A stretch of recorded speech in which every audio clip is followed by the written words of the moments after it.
5 പേർക്ക് വേണ്ടിയുള്ള തെരച്ചിൽ ഇപ്പോഴും പുരോഗമിക്കുകയാണ്. തെർമൽ ഡിറ്റക്ടറുകളും ഒപ്പം തന്നെ കടാവർ നായകളെയും ഒക്കെ ഉപയോഗിച്ചുകൊണ്ടുള്ള പരിശോധനയാണ് ഇപ്പോഴും അവിടെ പുരോഗമിക്കുന്നത്. 5 പേരെ ഇതുവരെയും കണ്ടെത്താനായിട്ടില്ല. 7 പേർ ആശുപത്രിയിൽ ചികിത്സയിൽ കഴിയുന്നുണ്ട്.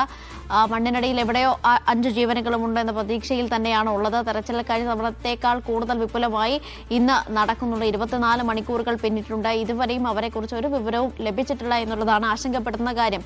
അതേസമയം തന്നെ ഈ മഴ ഇടയ്ക്കിടെ പെയ്യുന്നതും ഈ രക്ഷാപ്രവർത്തനത്തിന് പ്രതികൂലമായി ബാധിക്കുന്നുണ്ട്. സാജിദിലേക്ക് ഒരിക്കൽ കൂടി പോവുകയാണ്. സാജിദ്, എന്തെങ്കിലും തരത്തിലുള്ള പുരോഗതി തെരച്ചിലുണ്ടോ? തിരച്ചിൽ പുരോഗമിച്ചുകൊണ്ടിരിക്കുകയാണ്. പക്ഷേ ഇതുവരെ ആരെയും കണ്ടെത്താൻ കഴിഞ്ഞിട്ടില്ല എന്നുള്ളതാണ്. അത് ഇനിയും ഏറെ സമയം വേണ്ടിവരും. നാളെയും ഈ തിരച്ചിൽ നടത്തേണ്ടി വരും. കാരണം അത്രയും മണ്ണ് കൂടിക്കിടക്കുന്ന ഒരു സാഹചര്യമാണ് ഉള്ളത്. അത്രമേൽ ഈ ലോഡ് മണ്ണാണ് ഇവിടെ കൂടിക്കിടക്കുന്നത്. അത് പൂർണ്ണമായി മാറ്റിയാൽ മാത്രമേ ഈ ആളുകളെ കണ്ടെത്താൻ കഴിയുകയുള്ളൂ.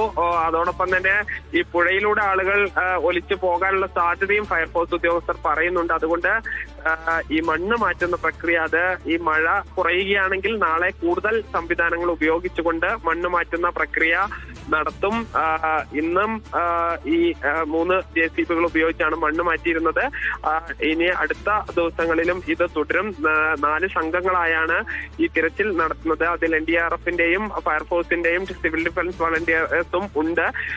ഇനി കൂടുതൽ സന്നദ്ധ പ്രവർത്തകരുടെ സേവനം കൂടി ആവശ്യമാണെങ്കിൽ നാളെ അതുകൂടി തേടിയിട്ടുള്ള ഒരു പരിശോധനകളായിരിക്കും ഉണ്ടാവുക. ഏതായാലും പരിശോധന നാളെ കൂടി തുടരാനുള്ള സാഹചര്യമാണ് അവിടെ കാണുന്നത്. അതാണ് സാജിദ് അജ്മൽ നൽകുന്ന വിവരങ്ങൾ.